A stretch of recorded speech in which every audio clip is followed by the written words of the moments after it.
Sa videong to, magluluto tayo ng buttered shrimp at ito ang ating mga ingredients na gagamitin. Gagamit ako ng oregano, Spanish paprika, white pepper, tsaka yung garlic. Gagamit din ako ng Knorr cubes na shrimp at gagamit ako ng minced garlic.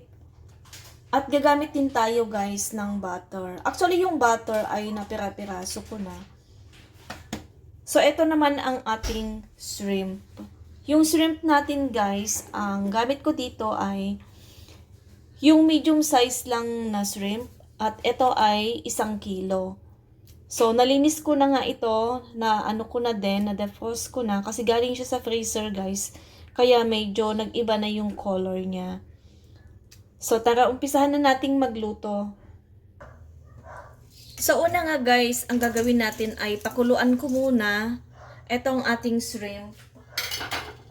Lagyan ko lang siya ng 1 cup na lemon, lime, o yung Sprite. Kumbaga sa Sprite, ganon. Ayan ang gagamitin nating pangpakulo sa kanya.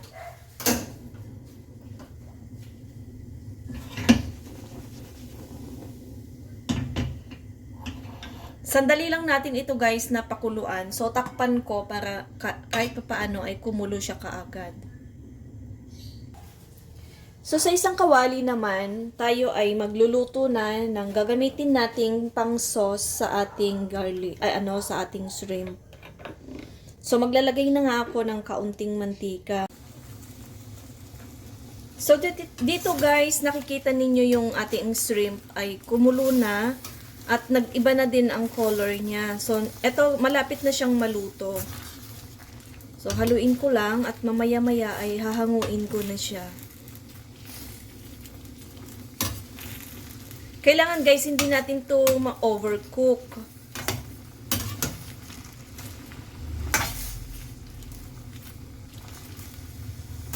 So, ayan, mga 1 minute pa guys. 1 minute.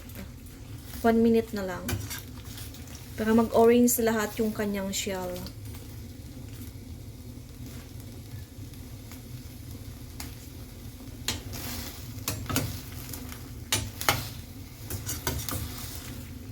So, ayan. Okay na to guys. Hahanguin ko na ito. So, kailangan ko na ding i-turn off yung kanyang apoy para hindi siya ma-overcook.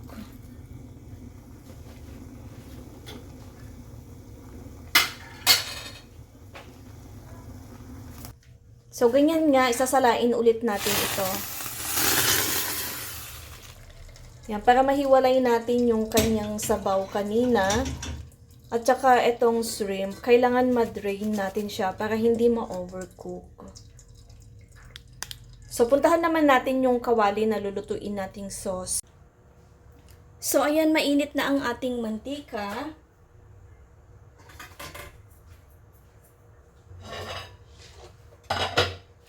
Ilagay na natin ang ating bawang.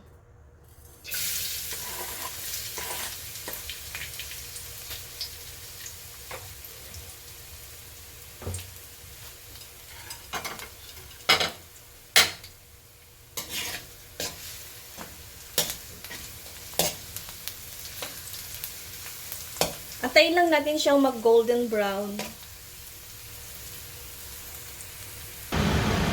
Ayan guys, dahil nag-golden brown na ang ating garlic. So ilalagay ko na yung ating isang ingredients. Ito yung Alaskana Evap.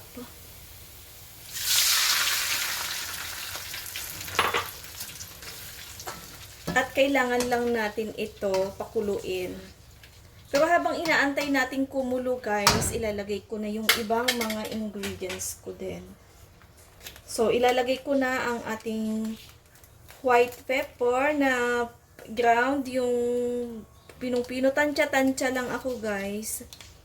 Pwede nyo siyang damihan, ayun sa panlasa ninyo. Tapos, ito naman ang ating garlic na powder. Susunod ko ay oregano powder. Guys, napakabango. Grabe. Aroma. Ang bango ng kanyang aroma. Susunod natin ang ating Spanish paprika. So, ayan. Grabe. Super. Lalagay ko na ang ating cubes. So, ganyan lang siya kadali. So, yung ating cubes ay kailangan ko lang siyang durugin.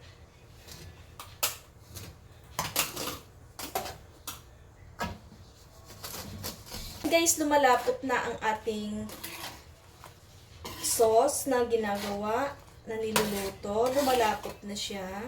So, ayan, pakuluan lang natin siya ng mga kahit 1 minuto pa or 2 minutes.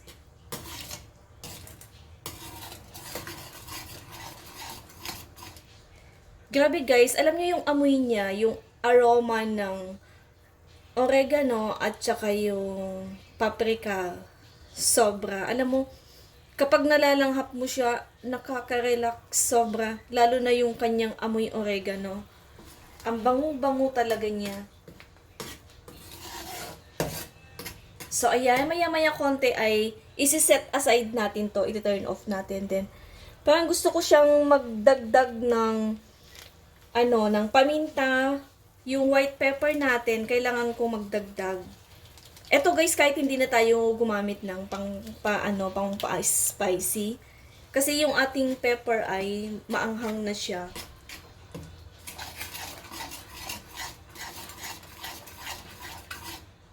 Actually guys, etong aking menu for today ay iniimbento ko lang siya.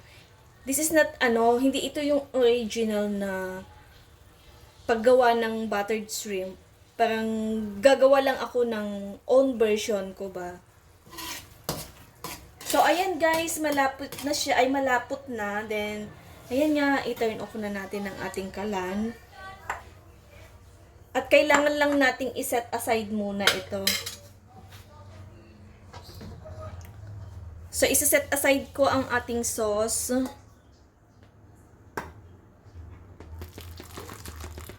Kasi gagamitin natin ito mamaya guys. Kailangan natin siya mamaya.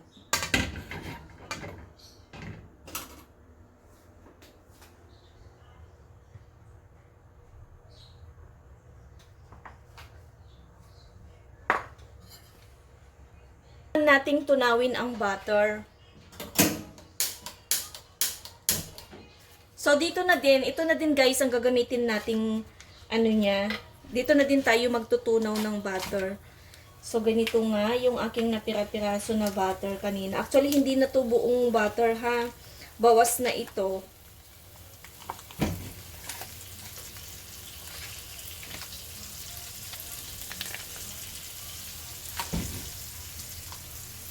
Kumbaga sa isang buong butter ay na lang to, kalahati na lang siya.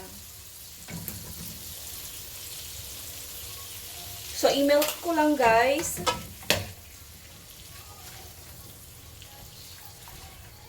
Kailangan lang natin siyang matunaw.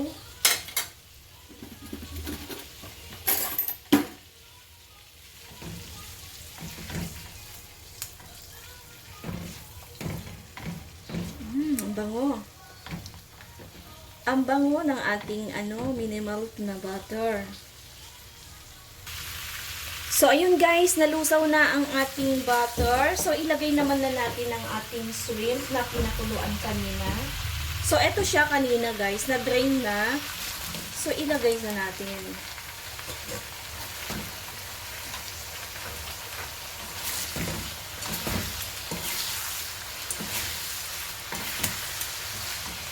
Wow, ang bango. Grabe. Ang sarap niya. Amoy pa lang guys, ang sarap talaga. So, i-mix lang natin hanggang sa ma-mix natin ng maayos yung butter niya. Teka nga, hindi pantay yung ating kawali.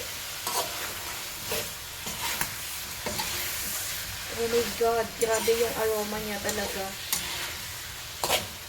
Nakakatakam kumain. So, ayan. Konti pa halo. Bali, mga 1 minute pa guys na haluin ito. So, antayin lang natin siya na ganyan. O, diba? Marunong ako niyan.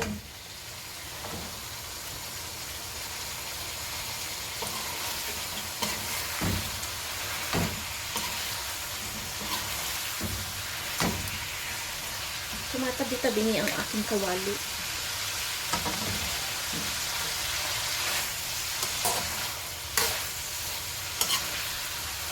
So, ayan na guys. Okay na yan. Then, ilalagay ko na yung kaninang ginawa nating sauce.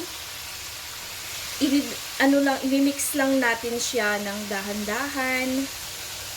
Ito na yung ating sauce kanina. Wow! Grabe ang bango.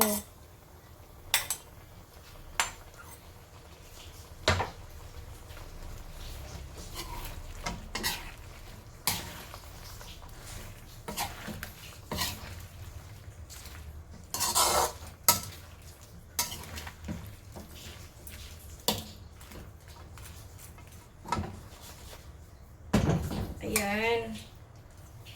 2 minutes pa guys. Hayaan lang natin siyang kumulo for 2 minutes para kahit papaano ay maluto yung shrimp niya doon sa sauce. So, ayun guys. Okay na yung ating shrimp. Lutong-luto na ito guys. Luto na siya. Then, tikman natin. Tikman natin kung tama na ba ang ating lasa. Kung hindi ako mag-a-add ng ibang lasa niya. Itong sauce lang ang titikman natin guys.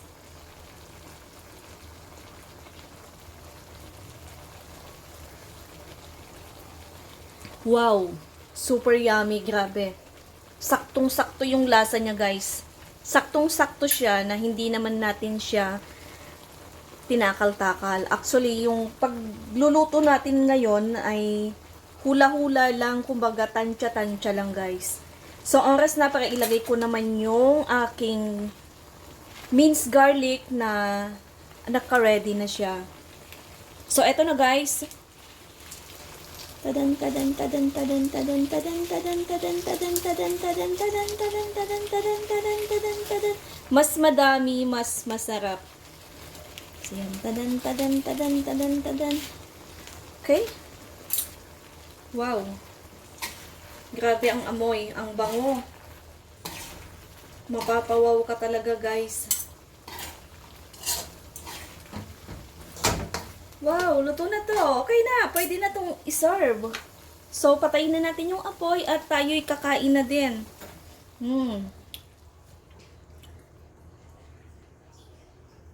So, eto na ang ating shrimp.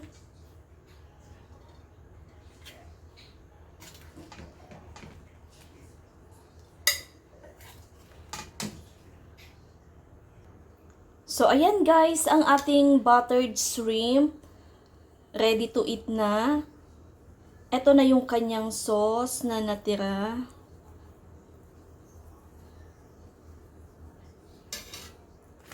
Then, magbudbud lang ako ng konti ulit na garlic sa ibabaw. Pang design. So, ayan. Tara guys, kain tayo.